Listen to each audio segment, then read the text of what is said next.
Hi, we're starting on the book of Luke in chapter 6. One Sabbath, Jesus was going through the grain fields, and his disciples began to pick some heads of grain, rub them in their hands, and eat the kernels. Some of the Pharisees asked, "Why are you doing what is unlawful on the Sabbath?" Jesus answered them, "Have you never read what David did when he and his companions were hungry? He entered the house of God, and taking the consecrated bread, he ate what is lawful only for priests to eat, and he also gave some to his companions." Then Jesus said to them, "The Son of Man is Lord of the Sabbath." On another Sabbath, he went into the synagogue and was teaching, and a man was there whose right hand was shriveled. The Pharisees and the teachers of the law were looking for a reason to accuse Jesus, so they watched him closely to see if he would heal on the Sabbath. But Jesus knew what they were thinking and said to the man with the shriveled hand, "Get up and stand in front of everyone." So he got up and stood there. Then Jesus said to them, "I ask you, which is lawful on the Sabbath, to do good or to do evil, to save life or to destroy it?"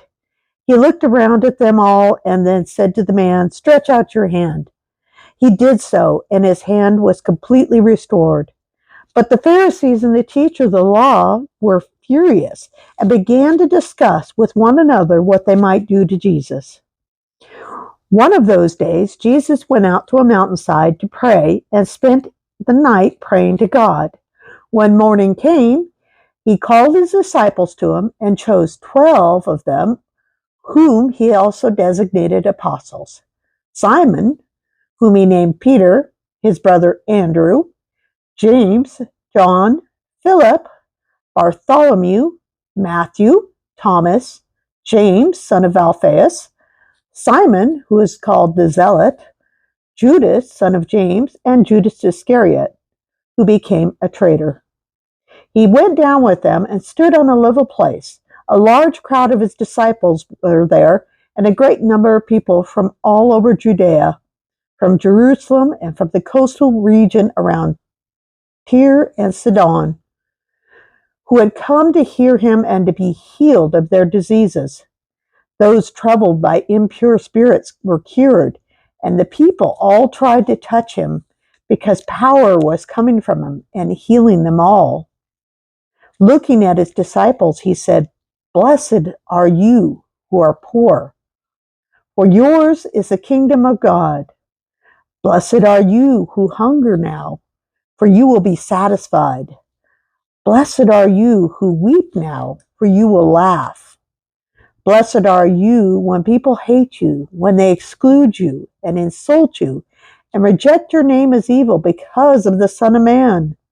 Rejoice in that day and leap for joy, because great is your reward in heaven, for that is how their ancestors treated the prophets. But woe to you who are rich, for you have already received your comfort. Woe to you who are well fed now, for you will go hungry. Woe to you who laugh now, for you will mourn and weep. Woe to you when everyone speaks well of you, for that is how their ancestors treated the false prophets. But to you who are listening, I say, love your enemies. Do good to those who hate you. Bless those who curse you. Pray for those who mistreat you. If someone slaps you on one cheek, turn to them the other also. If someone takes your coat, do not withhold your shirt from them. Give to everyone who asks you. And if anyone takes what belongs to you, do not demand it back. Do to others as you would have them do to you. If you love those who love you, what credit is that to you? Even sinners love those who love them. And if you do good to those who are good to you, what credit is that to you? Even sinners do that. And if you lend to those from whom you expect repayment, what credit is that to you? Even sinners lend to sinners, expecting to be repaid in full. But love your enemies. Do good to them. Lend to them without expecting to get anything back. Then your reward will be great, and you will be children of the Most High, because he is kind to the ungrateful and wicked. Be merciful, just as your Father is merciful. Do not judge, and you will not be judged. Do not condemn, and you will not be condemned. Forgive, and you will be forgiven. Give, and it will be given to you. A good measure, pressed down, shaken together, and running over, will be poured into your lap. For with the measure you use, it will be measured to you. He also told them this parable. Can the blind lead the blind? Will they not both fall into a pit? The student is not above the teacher, but everyone who is fully trained will be like their teacher. Why do you look at the speck of sawdust in your brother's eye and pay no attention to the plank in your own eye?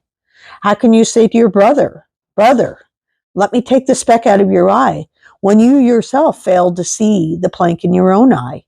You hypocrite!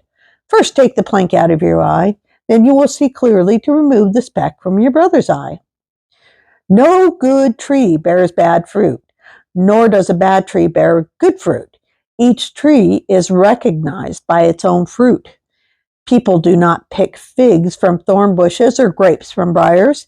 A good man brings good things out of the good stored up in his heart, and an evil man brings evil things out of the evil stored up in his heart. For the mouth speaks what the heart is full of. Why do you call me Lord, Lord, and do not do what I say? As for everyone who comes to me and hears my words and puts them into practice, I will show you what they are like. They are like a man building a house who dug down deep and laid the foundation on rock. When a flood came, the torrent struck the house, but could not shake it because it was well built. But the one who hears my words and does not put them into practice is like a man who built a house on the ground without a foundation. The moment the torrent struck that house, it collapsed and its destruction was complete. That's the end of chapter 6.